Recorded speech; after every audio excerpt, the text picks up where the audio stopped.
우리 새로운 피조물이라는 제목으로 말씀을 보겠습니다.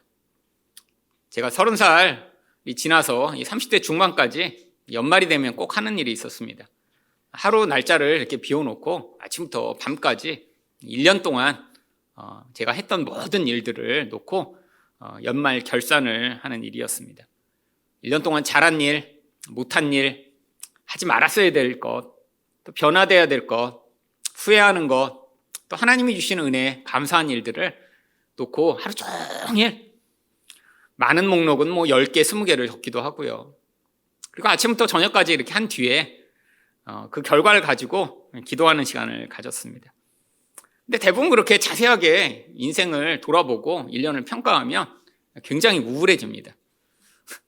뭔가 잘하고 계획한 대로 된 거는 거의 없고요. 정말 후회되고 잘못한 것만 너무 많이 생각나고 내가 이렇게 또 못 살았구나. 이렇게 하고 목사라고 할 수 있나? 그런 자괴감에 굉장히 사로잡혔죠. 하지만 그런 일을 왜 했을까요? 그래도 그 다음에는 좀 더 나은 인생을 살아보고 싶은 열망이 있었습니다. 그리고 그때만 하더라도 제가 이렇게 전적인 하나님의 은혜로 이렇게 인생이 살아간다는 생각보다는 그래도 내가 열심히 이렇게 자기 반성도 하고 계획도 잘 세우고 또 그것을 이루기 위해 몸부림쳐야 내가 그래도 조금 좋은 사람이 되고 실수도 줄일 수 있다라는 생각을 했기 때문에 연말마다 그 일을 했죠. 사실 저처럼 이렇게 1년을 상세하게 돌아보진 않더라도 연말이 되면 다 한 해를 어렴풋이 돌아보게 됩니다. 대부분 한 해를 돌아보면 어떤 생각을 하시나요? 올해는 너무 잘 살았다. 정말 100점 만점에 120점이야. 이런 경우는 거의 없습니다. 사실 돌아보면 그때 올해 내가 이렇게 그때 참지 못했지. 그때 그거 내가 잘못했지. 이런 후회가 참 많죠. 사실 얼마나 많은 잘못된 결정들을 하고 또 나쁜 습관에서 벗어나지 못해서 고민하기도 하고 그러다 보면 자신이 굉장히 나쁜 사람이 된 것 같은 그런 생각을 하게 되죠. 근데 사실 어떤 사건, 사고가 아니더라도 우리 자체에서 정말 충만하게 살 만한 능력이 없는 게 사실입니다. 여러분, 얼마나 많이 결심하고 실패하셨나요? 사실 1월이 되면 대부분의 헬스클럽에서 그래서 광고판을 크게 제작을 합니다. 여러분 아마 동네 가보시면 없던 광고판이 생겼으면 대부분 헬스클럽 광고판이에요. 왜죠? 사실 사람들이 연말이 돼서 가장 많이 후회하는 게 내가 운동도 안 하고 살도 못 뺐구나. 그래서 또 제일 많이 결심하는 게 올해는 운동도 또 꾸준히 하고 살도 빼야지.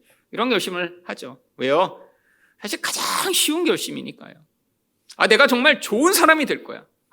나는 아내와 남편만을 사랑할 거야. 나는 화내지 않을 거야. 이런 결심은 해도 잘 안 된다는 거 너무 뻔하죠. 근데 내가 헬스클럽 다니는 정도는 할 수 있다고 생각하니까 가서 헬스클럽을 문의를 하면 항상 어떻게 이야기를 하나요? 1년을 등록하시면 한 달 등록하는 것보다 거의 50% 해드립니다. 저와 제 아내도 몇 년 전에 그렇게 등록하고 한 달 다니고 나머지를 날렸죠. 여러분, 그래서 그걸로 헬스클럽이 장사를 한다고 하더라고요. 사실 수백 명이 등록되어 있는데 실제 매번 나오는 사람은 몇 명 안 되고 대부분 이렇게 꾸준히 하기 쉽지 않죠. 여러분, 사실 우리가 인생에서 이렇게 결심하고 노력하면 정말 좋은 사람이 될 수 있나요? 근데 세상 사람도 이렇게 결심을 하고 노력해서 좋은 사람이 되고자 하는 사람들이 많지만 우리는 예수님으로 말미암아 새로운 사람이 되었다면서요. 오늘 말씀을 다시 한번 보시면 그런즉 누구든지 그리스도 안에 있으면 새로운 피조물이라. 여러분 완전히 새로운 존재가 되었대요. 우리 정말 새로운 존재가 되었나요? 여러분, 저처럼 모태신앙으로 어려서부터 교회를 다닌 사람은 사실 이런 고민들을 하게 됩니다. 저는 원래 술 안 마셨거든요. 원래 담배도 안 폈고요. 원래 어려서부터 교회 다녔으니까 유흥을 접할 일이 없었습니다.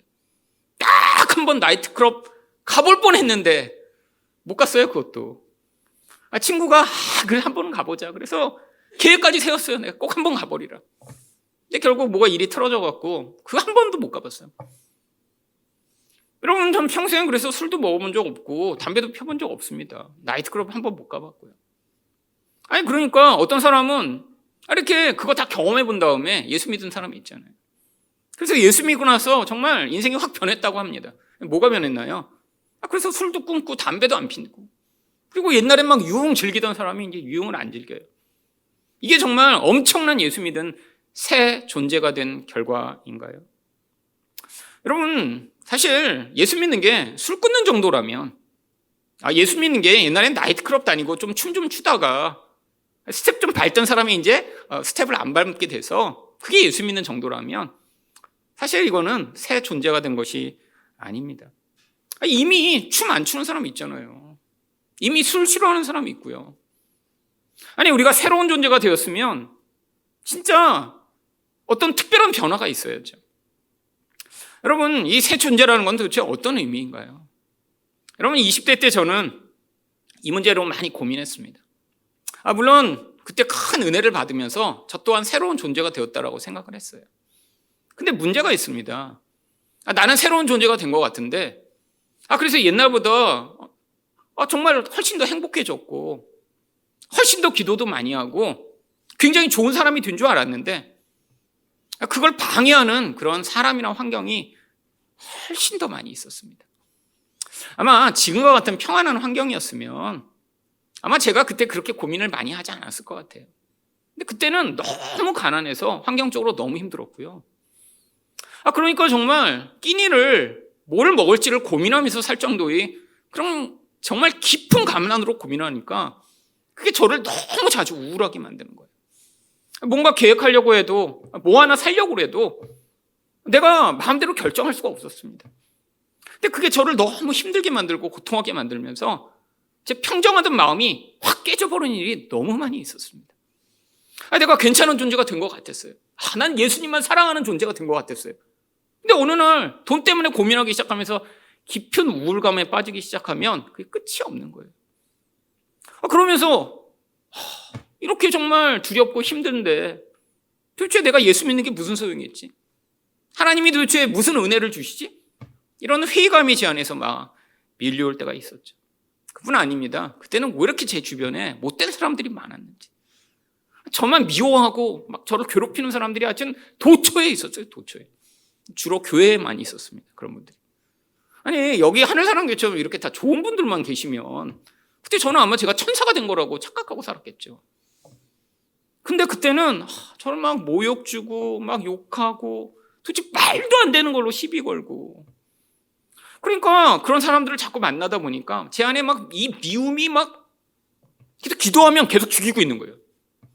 직접 죽이는 건 자꾸 죄책감 드니까 저 장로님 교통사고 안 나나 막, 그리고 가끔씩 기도도 하고, 하나님 악인을 벌하셔서 하나님이 살아계심을 보여주시옵소서. 맨날 시편 기도 따라하고 막. 여러분, 제 안에서 이 사람과 환경으로 말미암아 이 극심한 요동함을 경험할 때마다 제 안에 무엇이 들었냐면 깊은 회의감이 들었습니다. 아니 새 사람이 됐다며. 근데 제 안에 있는 이 요동하는 마음, 미워하는 마음, 불안한 마음, 죽고 싶은 마음은 오히려 더 심해진 것 같은 그 경험들을 자주 하게 됐죠. 그때 제가 맨날 했던 고민이 이겁니다. 새 사람이 되었다며 도대체 무슨 새 사람이 되었나? 나의 본질은 하나도 변하지 않은 것 같은데, 아니 더 악해진 것 같은데 도대체 성경이 이야기하는 이 새 사람은 무엇인가? 아니 그리고 이렇게 내 안에서 이 악함과 미움과 불안과 모든 더러운 게 가득한데 나는 정말 나중에 예수님처럼 될 수 있을까? 여러분, 사실 이거에 대한 그 고민이 제가 지금 여러분들에게 복음을 설교하는 기초가 되었습니다. 아마 그때 제가 이렇게 평정하고 그냥 안정한 환경에 살았더라면 아마 저도 그렇게 누군가를 심하게 미워하거나 그렇게 돈 때문에 늘 고민하고 두려워하지 않으면서 나는 굉장히 괜찮은 사람인데 라는 생각을 하고 살았겠죠. 근데 그때는 환경과 사람으로 말미암아 내 본질을 매일처럼 마주하며 내가 어쩐 존재인지 알게 되면서 그때 바로 이 새 사람이 되었다라고 하는 고민에 대한 그 깊은 고민의 고민을 더하게 되었던 것이죠. 사실 오늘 말씀을 다시 보시면 이 새 사람의 전제가 있습니다. 그런즉 누구든지 그리스도 안에 있으면 새로운 피조물이라. 여러분, 그리스도 안에 있다는 게 무슨 의미인가요? 여러분, 성경에는 이 그리스도 안에, 예수 그리스도 안에 이런 표현이 100번도 넘게 나옵니다. 주로 바울 사도가 이 표현을 많이 썼죠. 근데 이 표현은 다른 말로 이야기하면 예수로 말미암아 구원받았으면, 다른 말로 얘기하면 성령으로 말미암아 우리 안에 새 생명이 태어났으면, 이런 의미인 것입니다.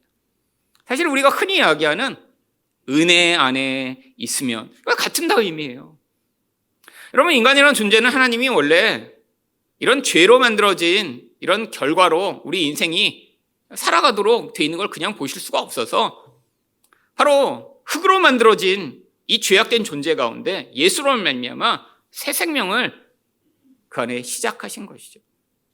여러분, 많은 사람들이 착각을 합니다. 내가 점점 좋아지는 사람이 되고 있다고요. 물론 그렇게 느낄 수 있죠. 20대 때 살며 훨씬 더 많이 고민도 하고 방황도 하고 살다가 나이가 들면서 그런 방황이나 고민이 줄어들 수 있죠. 하지만 인간이 이 죄라고 하는 본성에 영향을 미치는 영향력은 우리 그런 기질이나 나이가 들면서 힘이 약해져서 성격이 좀 온유해진 그런 모습을 이야기하는 것이 아닙니다. 여러분, 이 죄의 본질은 바로 자기중심성이고 영원한 공허로 말미암는 영적 영향력이죠. 하나님은 우리를 조금 나은 존재가 돼서 옛날엔 급하던 성격을 가진 사람이 좀 덜 급해지고, 옛날엔 짜증이 좀 많던 사람이 짜증이 좀 덜하는 정도로 그런 그냥 인격적인 부분에서 좀 나은 사람이 되도록 만드시는 것이 아닙니다. 우리 안에 이 옛사람이라고 하는 죄의 영향을 받은 부분이 분명히 존재해요. 근데 하나님이 여기다가 새 사람을 성령으로 말미암아 시작하신 것이죠. 이것을 성경이 무엇이라고 하나요? 새로 태어났다라고 이야기를 합니다. 여러분, 새로 태어났는데 이전 존재가 여전히 존재하고 있어요. 여기서부터 모든 문제가 발생하는 것입니다. 아니, 새로 태어나서 이 새 존재로만 살아가면 좋겠는데 옛날의 존재가 여전히 존재한 채로 새로운 존재가 태어나니까 우리가 어떤 존재가 되었냐면 이 이중적인 존재가 된 것이죠. 여러분, 요즘도 자동차 중에 제일 인기 있는 자동차는 이 하이브리드 자동차입니다. 이 전기차 시대가 왔다고 생각했지만 이 전기차를 타는 사람들이 여러 가지 불편함으로 말미암아 사실 지금 전기차 인기가 많이 떨어졌죠. 그래서 어떤 전기차는 2천만 원이나 할인해서 판다고 하더라고요. 근데 그렇다고 휘발유차를 털컥 사자니 또 휘발유차의 단점이 있잖아요. 그래서 이 중간 단계를 묶은 게 하이브리드 차입니다. 하이브리드 차가 뭔가요? 전기로도 일정 에너지를 공급해서 전기로도 달리지만 주는 휘발유로 달리면서 휘발유와 전기를 공용으로 쓰는 거죠. 장점은요, 연비가 많이 높아지니까 아주 좋죠. 그리고 전기차처럼 충전 안 해도 되고 그냥 쓸 수 있으니까 이런 장점을 지금 중간 단계에서 모은 거죠. 물론 앞으로 없어질 것입니다. 이 휘발유차가 사라지면 이 하이브리드 더 이상 필요 없게 되겠죠. 여러분, 이 두 가지를 다 사용하는 걸 하이브리드라고 하는 거예요. 여러분, 인간이 바로 이제 하이브리드가 된 거예요. 옛날엔 그냥 휘발유차처럼 육적 존재로만 살 수밖에 없었어요. 세상에서 공급받는 에너지로 삽니다. 근데 여기에 뭐가 합쳐졌어요? 영적인 존재가 되어버린 거죠. 여러분, 하이브리드 차도 종류가 많이 있습니다. 어떤 차는 이 배터리를 아주 크게 넣어서 하이브리드지만 막 배터리로 막 100km, 200km도 갈 수 있대요. 이런 차는 이 배터리 큰 영향력이 있으니까 힘도 세고 좋은 거죠. 근데 대부분의 하이브리드 차는 사실 이렇게 조그만 배터리를 넣기 때문에 오랫동안 운행이 안 됩니다. 결국은 잠깐 시내 다니는 정도로는 도움을 받지만 대부분 휘발유로 가게 되죠. 사실은 휘발유차예요. 근데 잠깐 도움을 받는 거죠. 사실 대부분의 성도들이 이런 모습입니다. 우리 안에 성령이 들어와 새 사람이 시작이 됐는데 아직 영향력이 너무 약해요. 그러니까 우리 삶에서 일상을 살아가는 거의 대부분의 모습은 나의 이 옛사람의 영향을 받은 결과가 우리 삶에 주도하고 나타나고 있는 것이죠. 여러분, 우리 고민이 바로 여기에서 시작되는 것입니다. 우리는 내가 알고 있는 이 존재가 더 좋은 존재가 되길 원해요. 아니, 이제는 나쁜 생각도 하지 않고 하나님을 위해서만 살고 온전한 존재로 살기를 원하는데, 사실 이 온전한 존재는 우리 안에서 성령으로 말미암아 시작되었지만 이게 우리를 온전히 다스리고 영향을 미치기에는 사실 오랜 시간이 필요하며 하나님의 큰 은혜가 필요합니다. 바울 사도는 그래서 이 옛사람과 새사람의 본질을 에베소서 4장 22절과 24절에서 이렇게 이야기를 합니다. 너희는 유혹의 욕심을 따라 썩어져가는 구습을 따르는 옛사람을 벗어버리고.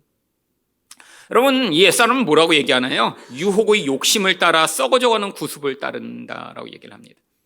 쉽게 번역을 하면 이런 말이에요. 욕심 때문에 유혹에 자주 넘어져서 결국은 세상의 옛날 습관에 벗어나지 못하고 있는 모습을 옛사람이라고 얘기를 하죠. 여러분, 옛사람이라고 하는 본질이 뭐예요? 욕심으로 가득 차 있으니까 결국 뭐에 빠져요? 세상 유혹에 자꾸 넘어간다는 것입니다. 이 세상 유혹의 본질은 무엇인가요? 눈에 보는 것으로 힘을 삼아 너를 기쁘게, 너를 더 풍요롭게 만들어, 너를 더 행복하게 만들어. 이게 이 세상 사람의 원리죠. 근데 이게 뭘 갖고 와요? 결국 썩어지게 만든다는 거예요. 여러분, 세상에서 아무리 돈이 많아도 죽을 때 그 돈 가져갈 수 없습니다. 세상에서 아무리 높은 자리에 올라가도 그게 그 사람에게 영원한 생명을 약속하지 못해요. 근데 사람들은 자꾸 더 많은 것을 원합니다.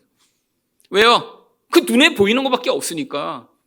지금 내가 쓸 수 있고 내가 가질 수 있는 것보다 더 많은 것을 가져서 그것으로 나를 만족시키고자 하는 이 근원적 욕망이 바로 이 옛사람이 끊임없이 우리에게 충동질하는 것이죠.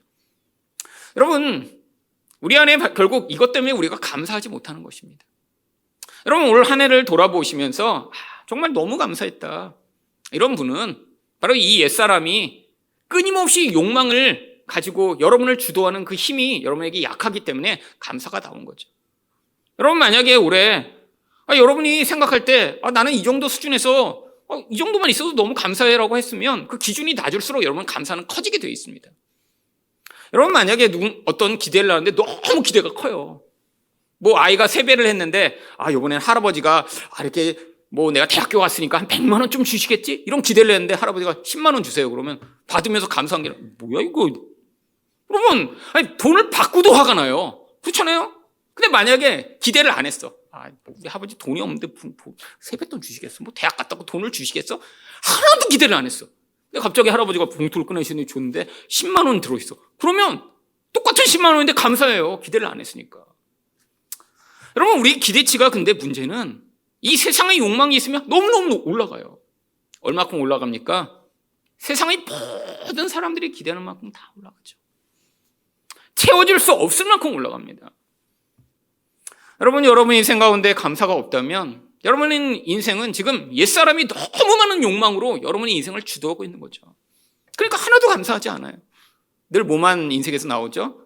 원망과 불평만 튀어나오게 되겠죠. 여러분, 그런데 이 세 사람은 어떤 존재입니까? 23절과 24절을 보시면 오직 너희 심령으로 새롭게 되어 하나님을 따라 의와 진리의 거룩함으로 지으심을 받은 새 사람을 입으라. 여러분, 이 세 사람은 의와 진리의 거룩함으로 만들어진 존재예요.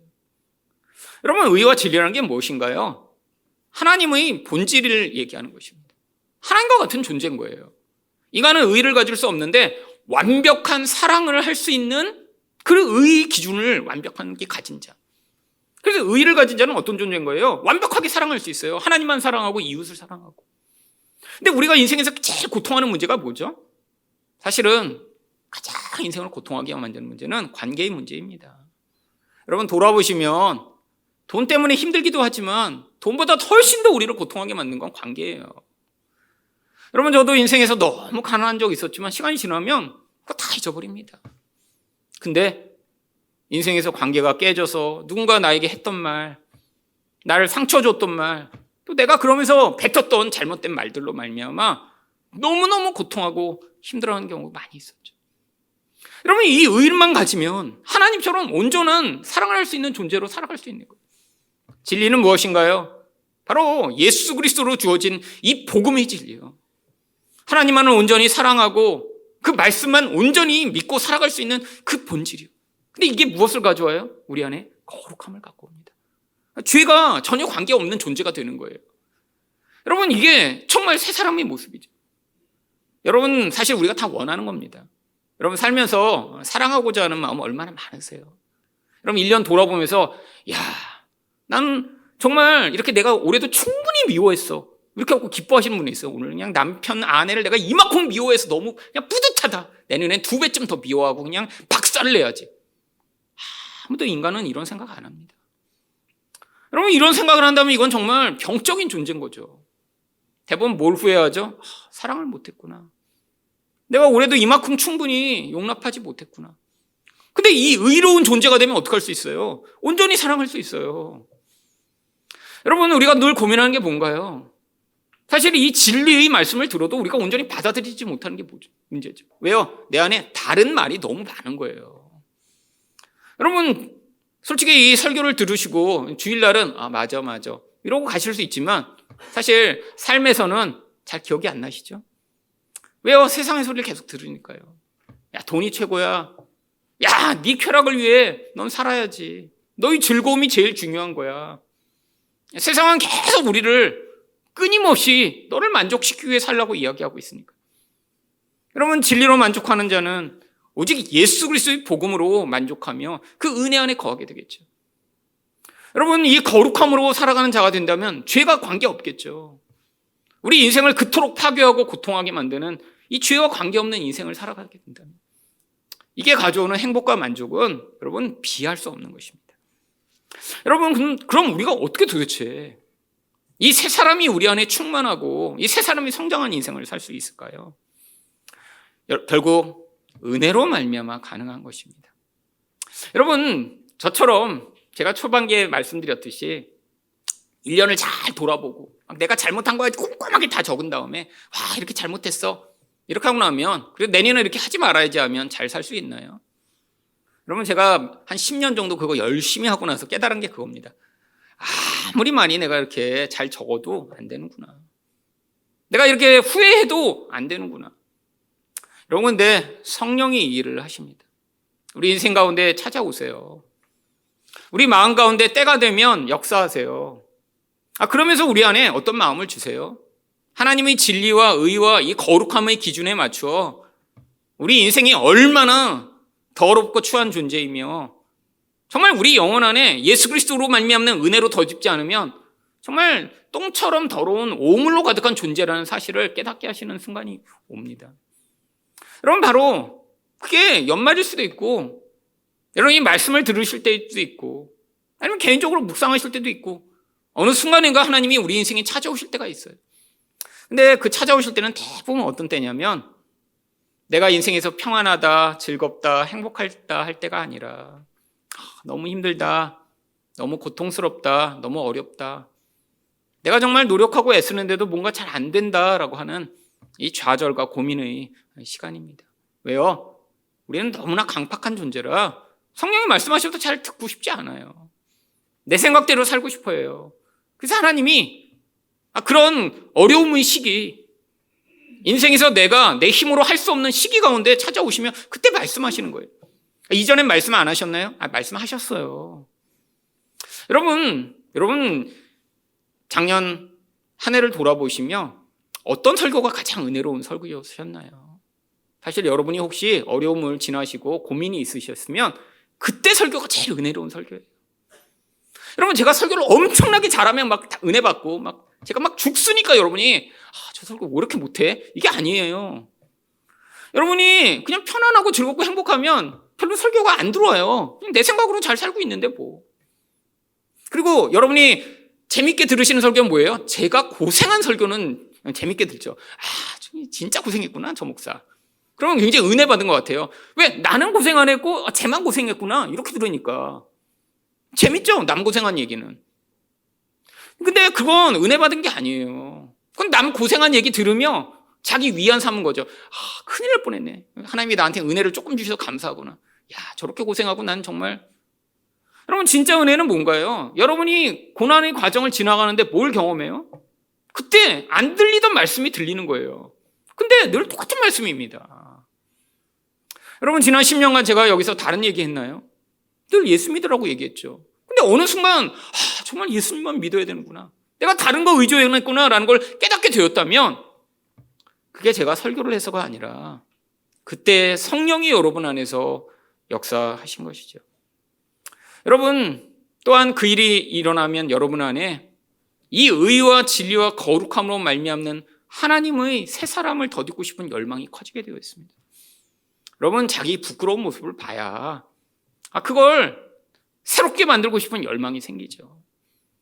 여러분, 내가 입은 옷이 너무 초라하다는 걸 깨달아야 좋은 옷을 입고 싶은 마음이 있듯, 이 존재로는 더 이상 살아갈 수 없겠구나, 이 모습으로 내가 세상을 계속 살아가다가는 난 너무 추하고 부끄러워서 정말 죽을 것 같구나라는 생각이 들어야 하나님 나를 의로 덧입히시고 나를 진리로 새롭게 하시고 하나님 저를 이 죄와 관계없는 거룩한 존재가 되게 하셔서 하나님 이 땅 가운데 정말 하나님의 사람으로 살게 해주세요라는 열망이 생기게 되죠. 여러분, 이 과정을 성경은 뭐라고 이야기를 하냐면 로마서 6장 6절을 보시면 우리가 알거니와 우리 옛사람이 예수와 함께 십자가에 못 박힌 것은 죄의 몸이 죽어 다시는 우리가 죄에게 종노릇하지 아니하려 함이니. 여러분, 옛사람이 이거를 십자가에 못 박혔다라고 합니다. 이걸 바울 사도는 나는 날마다 죽노릇하라고 고백한 고백처럼 바로 우리 안에 있는 이 옛사람의 모습을 발견하여 우리가 십자가에 나아가 예수님, 제가 그 자리에 매달려 죽을 수밖에 없는 존재인데 나를 대신하여 살리신 그 예수를 믿습니다라고 고백하는 이 과정, 이게 바로 하나님이 여러분 안에서 하고 계신 일입니다. 사실 이 모든 일들을 위해 하나님이 우리 인생에 지금 찾아와 인도하고 계세요. 물론 우리는 잘 알지 못합니다. 근데 그 과정 가운데 나타나는 일을 바로 고린도후서 4장 16절과 17절은 이렇게 이야기합니다. 그러므로 우리가 낙심하지 아니하노니 우리 겉사람은 낡아지나 우리 속사람은 날로 새로워지도다. 우리가 잠시 받는 환난에 경한 것이 지극히 크고 영원한 영광에 중한 것을 우리에게 이루게 함이니. 여러분, 우리는 마치 옷을 입은 것처럼 겉사람 안에 이 속사람을 같이 가지고 있습니다. 근데 어떤 일을 하세요? 바로 은혜라고 하는 것은 이 겉사람을 낡아지게 만드는 환난을 통해 임한다라고 하는 것입니다. 바로 우리가 환난이라고 경험하는 대부분의 것들은 결국 내 힘으로 해결되지 않는 거죠. 내가 가진 능력과 돈과 기술과 경험으로는 도저히 해결될 수 없는 그 상황 가운데 우리가 환난이라는 것을 경험하며 겉사람이 점점 낡아져 떨어져 나가게 되고 우리 안에서 이 새 사람이 새롭게 더 성장함으로 말미암아 우리 인생 가운데 예수 그리스도 같은 모습이 나타나게 되는 것입니다. 2024년 이 한 해는 바로 이 옛사람이 더 낡아지고 여러분이 새 사람이 더 아름다운 모습으로 드러나는 한 해가 되시기를 예수 그리스도 이름으로 축원드립니다.